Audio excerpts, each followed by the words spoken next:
Welcome to Penrose Learning, where we make understanding easy. You start by physically connecting the Novation Launchpad and launching Logic Pro X. This is where control becomes reliable.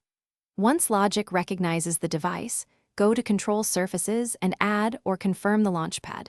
Make sure MIDI input and output are active.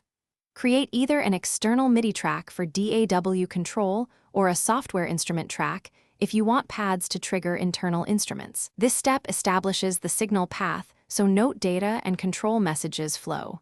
Without it, mappings and DAW commands won't work. Now you assign sounds and functions to the Launchpad so playing becomes expressive.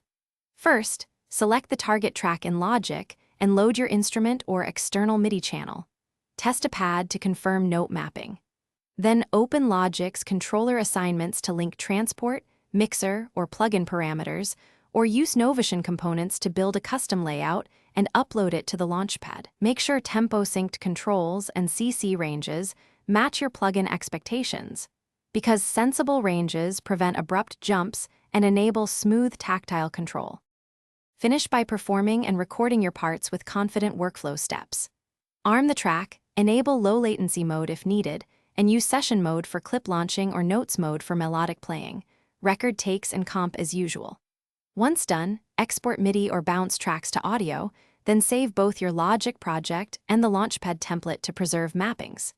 If controls stop responding, check the USB connection, confirm correct MIDI ports, update firmware and drivers, and verify Logic's input monitoring and control surface settings. Often one small toggle fixes it. Thanks for watching. If this was helpful, leave a like and consider subscribing. See you next time.